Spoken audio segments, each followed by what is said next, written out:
Stable of history channel में आपका स्वागत है और आज हम संत गुरु रविदास जी के बारे में चर्चा करेंगे। गुरु रविदास जी मध्यकाल में एक भारतीय संत कवि सतगुरु रहे हैं। इन्हें संत शिरोमणि संत गुरु की उपाधि दी गई है और इनके द्वारा रविदासिया पंथ की स्थापना की गई थी। गुरु रविदास का जन्म काशी के गोवर्धन ग्राम में पूर्णिमा के दिन रविवार को संवत 1377 को हुआ था। एक दोहा इनके बारे में प्रचलित है। 1433 की माघ शुति 15 दुखियों के कल्याण हित प्रगटे श्री गुरु रविदास।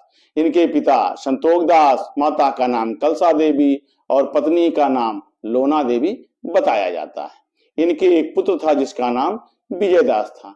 रविदास जी ने साधु संतों की संगत से पर्याप्त ज्ञान प्राप्त किया था और रविदास जी का जन्म चर्मकार जात में हुआ था और उसके अंतर्गत वो जूता बनाने का कार्य करते थे, जो कि उनका एक व्यवसायिक कार्य रहा है।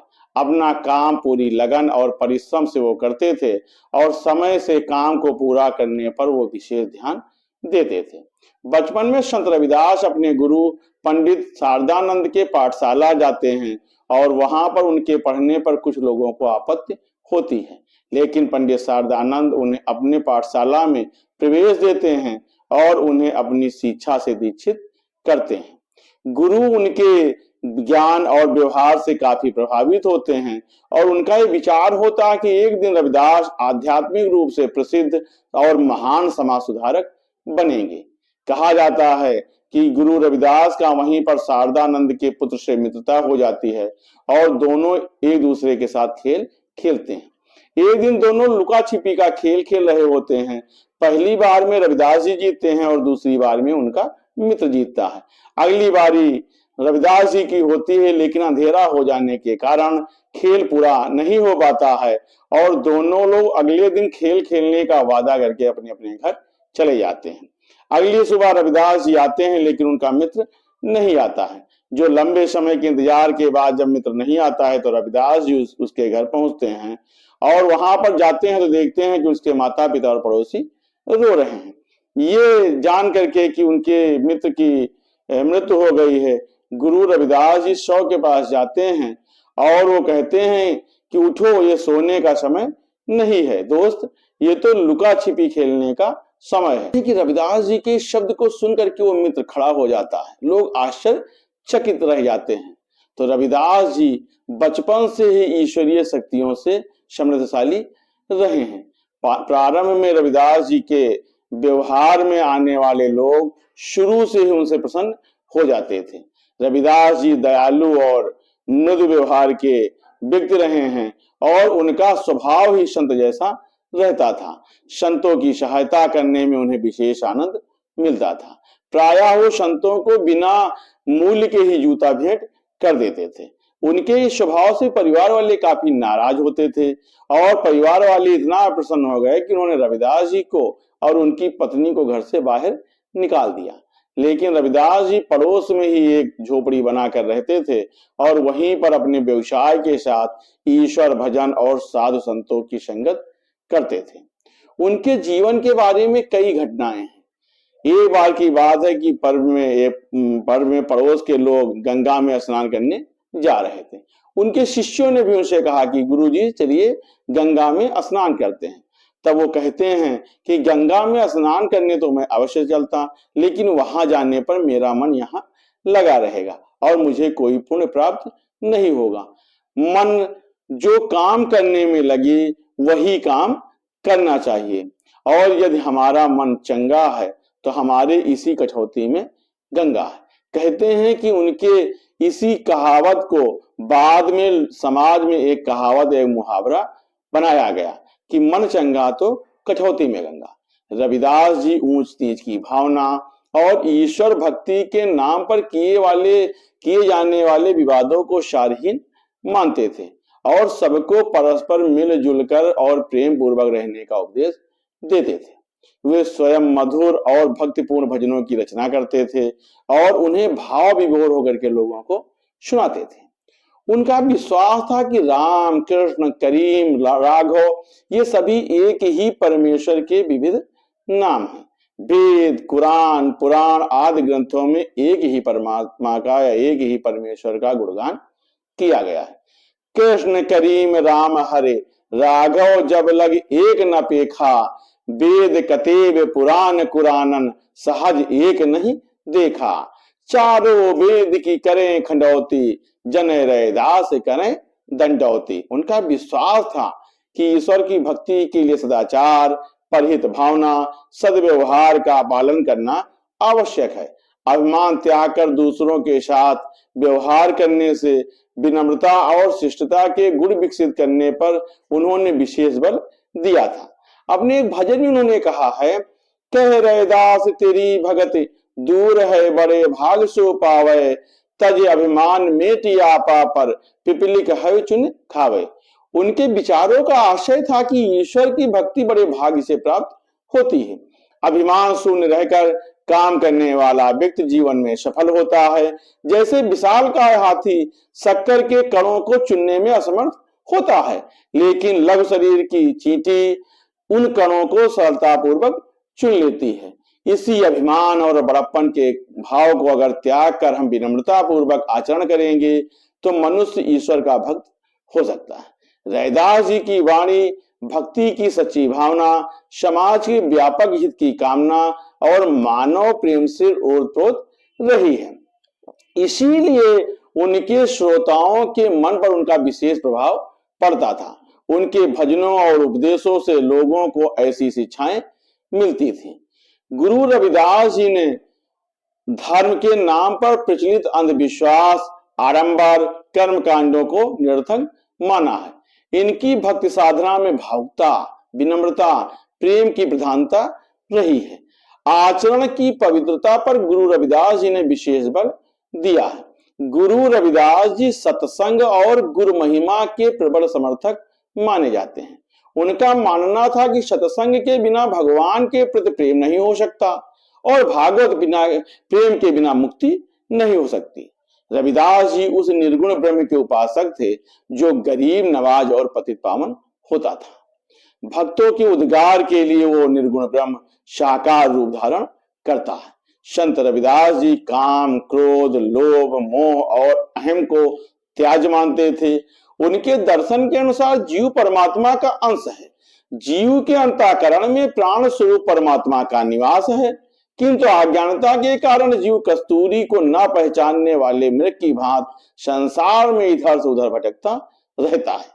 संसार की नश्वरता और शरीर की क्षणभंगुरता के विषय में रविदास जी ने स्वयं कहा है, एह तन ऐसे घास की टाटी, जल गयो घास रल गयो माटी।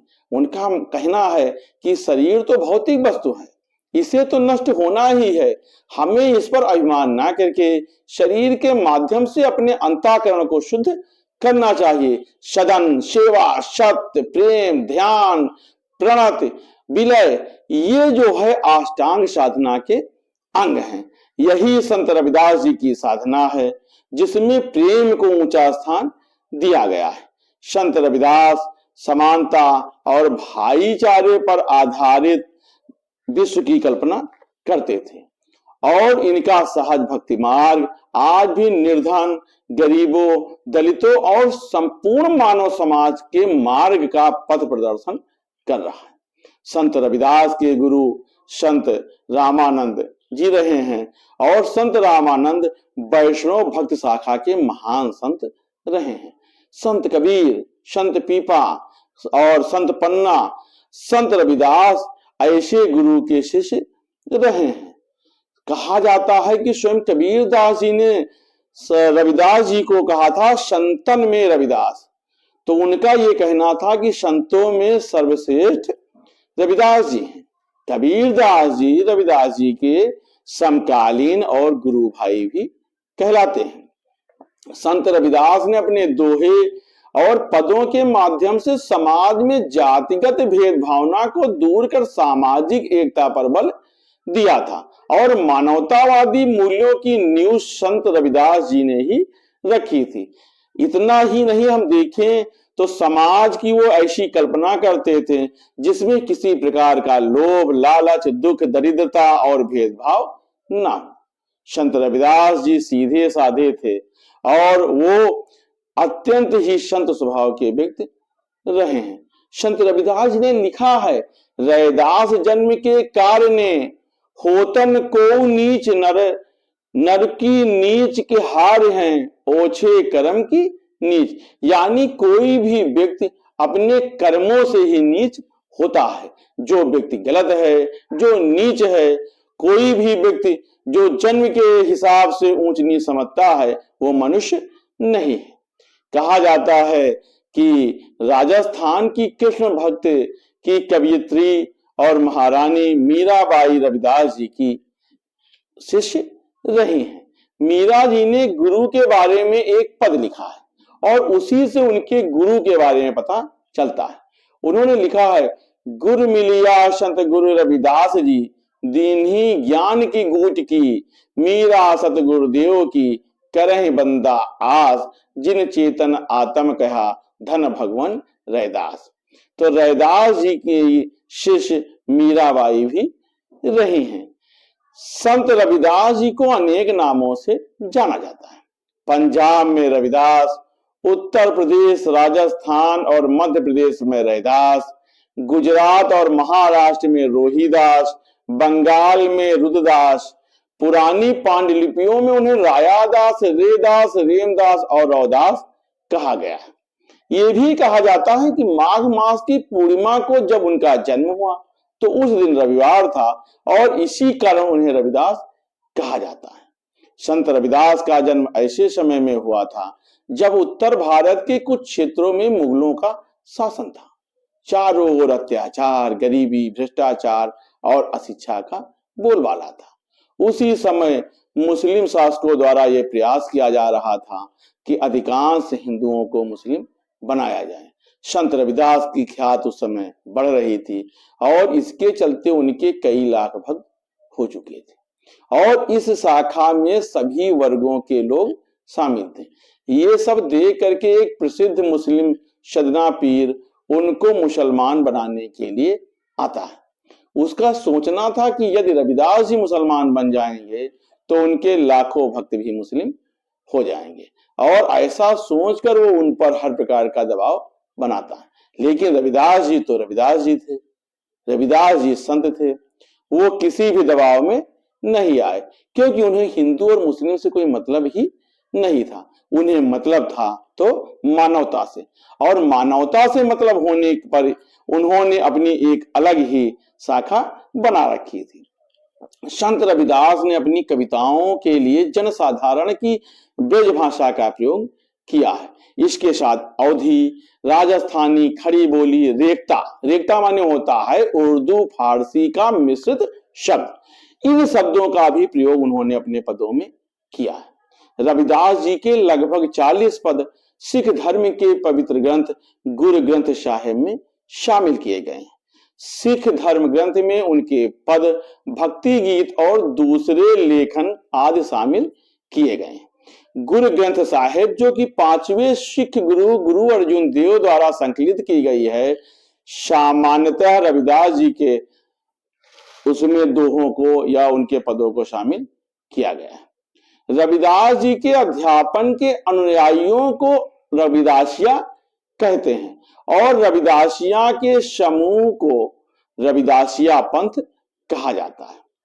संत रविदास जी मध्यकाल के एक भारतीय संत, कवि और सतगुरु रहे हैं और इन्हें इन्हीं गुरुओं के कारण संत शिरोमणि की उपाधि दी गई है। इनके जो भजे मतलब इनके द्वारा जो रचे हुए भजन हैं उसमें जो शामिल किए गए हैं गुरु ग्रंथ साहिब में, वो है रागाश्री, गौरी, आशा, गुजारी, सोरठ, धनसरी, जयदसारी, बिलावल, सुही, रामकली, मारू, केदारा, भाई रहू, बसंत और मल्हार।